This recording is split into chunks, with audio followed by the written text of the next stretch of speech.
आइए बिना किसी देरी के आज के इस खास विश्लेषण की शुरुआत करते हैं। आज हम मानवीय भावनाओं के सबसे कच्चे और गहरे रूप का एक बहुत ही दिलचस्प सफ़र तय करने वाले हैं। इस पूरे सफ़र में हम इंसानियत के कुछ सबसे मजबूत पहलुओं जैसे त्याग, संघर्ष और कर्म को कुछ ऐसी बेहतरीन कहानियों के जरिए समझेंगे जो हमें बहुत कुछ सोचने पर मजबूर कर देंगी। शुरुआत करते हैं एक बहुत ही दमदार दृश्य से। जरा तसव्वुर कीजिए, एक आदमी जिंदगी से पूरी तरह हताश होकर एक पेड़ से लटक कर अपनी जान देने वाला है। तभी फटे पुराने कपड़े पहने एक अजनबी वहां आता है और उसे रोकता है।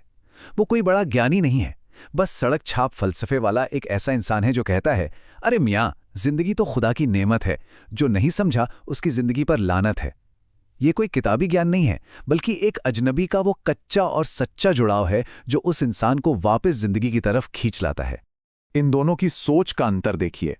एक तरफ वो अमीर आदमी है जो अपनी जान देना चाहता है, और दूसरी तरफ वो फटेहाल अजनबी जिसके कपड़ों पर हर 4 इंच पर रफू लगा हुआ है। वो फटे कपड़े सिलता है और अपनी दोस्ती से उस अमीर आदमी की हताशा को भी रफू करने का ऑफर देता है। वो अमीर आदमी उसे अपने घर ले जाता है, रात को रसमलाई, नूडल्स और चिकन की शानदार दावत देता है। लेकिन कहानी में असली ट्विस्ट तब आता है जब अगली सुबह नशा उतरने पर वही अमीर आदमी उसे धक्के मारकर बाहर निकाल देता है। फिर भी वो गरीब इंसान अपना स्वाभिमान नहीं खोता। वो अपनी फटी हुई तकदीर की पोटली उठाता है और शान से वहां से चला जाता है। ये होती है असल खुददारी। और यहीं से इंसानियत का हमारा असली मतलब सामने आता है। इंसानियत असल में वो खास पल है जब हम किसी बिल्कुल अनजान शख्स के दर्द को अपना समझने लगते हैं, और यही एक छोटा सा कदम कई बार पूरी जिंदगी बदल देता है। हमारे समाज में जहां अक्सर लोग दूसरों के मामलों में पड़ने से डरते हैं, वहां क्या कोई अपने आखिरी पैसों से किसी भूखे इंसान की मदद करेगा? बिल्कुल काव्या और रवि की कहानी की तरह। यही सवाल हमें हमारी अगली कहानी की तरफ ले जाता है। तो चलिए इंसानियत के इसी छोटी सी मदद को एक और बेहद जादुई कहानी के जरिए समझते हैं। सलीम नाम के एक गरीब चौकीदार की कहानी, जिसने अनजाने में ही अपनी किस्मत खुद लिख दी। सलीम एक कब्रिस्तान में चौकीदारी करता था। इस टाइमलाइन पर जरा गौर कीजिए। आज से ठीक 5 साल पहले उसने अपनी जेब के आखिरी पैसे निकालकर एक भूखे अजनबी को खाना खिलाया था। अब आज के समय में आए तो सलीम की पत्नी आयशा दिल की बीमारी से जूझ रही है और मौत के मुंह में है। सलीम पूरी तरह टूट चुका है। लेकिन तभी एक ताज़ा कब्र के पास एक रहस्यमयी चमकता हुआ जिन्न प्रकट होता है। और जानते हैं ये जिन्न कौन है? वही भूखा अजनबी जो अपना पुराना कर्ज चुकाने आया है। नेकी का वो एक छोटा सा काम आज सलीम के लिए सबसे बड़ा चमत्कार बन गया। आयशा तो चमत्कारिक रूप से ठीक होने लगती है, लेकिन इसके साथ ही एक बड़ा सवाल खड़ा होता है कि क्या दुनिया की नफरत नेकी को हरा सकती है? क्योंकि सलीम की इस खुशी को देखकर गांव के कुछ लोग, खासकर घमंडी चौधरी अकबर, जल भुन जाते हैं। वो सलीम पर काले जादू का इल्जाम लगाने के लिए एक नकली ओझा को बुला लेता है। इस एक झूठ की वजह से पूरे गांव के बीचों बीच एक बहुत बड़ा बवाल खड़ा हो जाता है। लेकिन बुराई की उम्र ज्यादा लंबी नहीं होती। पुलिस ठीक समय पर आकर चौधरी की साजिश का पर्दाफाश कर देती है। यहां सबसे अहम बात यह है कि जब चौधरी पकड़ा जाता है तो सलीम उसे अपनी तरफ से माफ कर देता है। ये साबित करता है कि असली ताकत बदला लेने में नहीं बल्कि माफ कर देने में है। पर सलीम का दिल भले ही बड़ा हो, वो ये भी समझता है कि कानून को अपना काम करना चाहिए।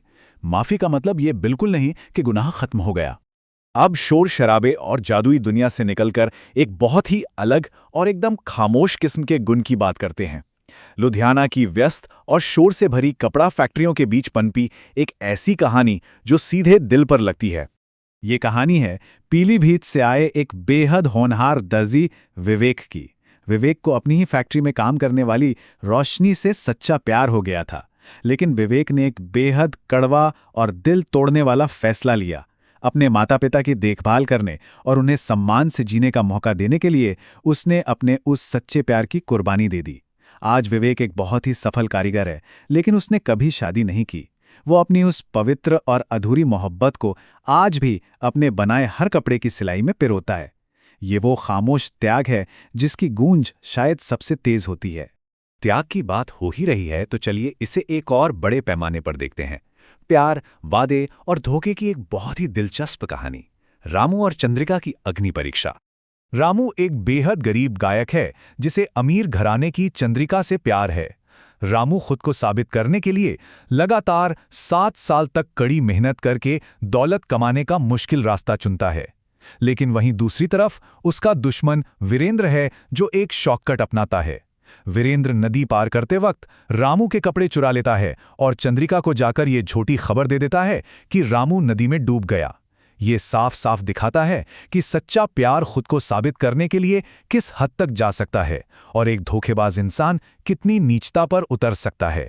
लाफनगर के राजा के लिए गाकर रामू बहुत अमीर तो हो जाता है, लेकिन तभी अचानक उसे अपना वो 7 साल पुराना वादा याद आता है और यहां से शुरू होती है चंद्रिका की जबरन शादी को रोकने के लिए समय के खिलाफ उसकी 7 दिनों की एक जबरदस्त रेस।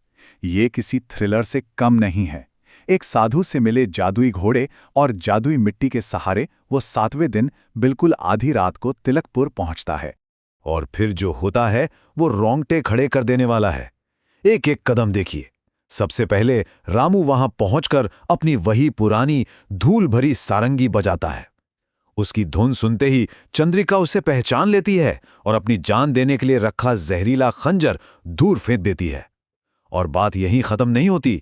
रामू उसी जादुई मिट्टी से अपनी मां की आंखों की खोई हुई रोशनी भी वापस ले आता है। एक ही रात में, एक ही चमत्कारिक शाम में वो अपना प्यार और अपना परिवार दोनों वापस पा लेता है और उस धोखेबाज वीरेंद्र को झुककर रामू की बहन से शादी करनी पड़ती है। जादुई दुनिया की इन कहानियों से बाहर निकलकर अब असल जिंदगी की सच्चाई पर आते हैं, जहां न्याय व्यवस्था में बैठे भ्रष्ट लोगों का पर्दाफाश करने के लिए एक बहुत ही खतरनाक अंडरकवर स्टिंग ऑपरेशन को अंजाम दिया गया। इस पूरी स्थिति की विडंबना देखिए।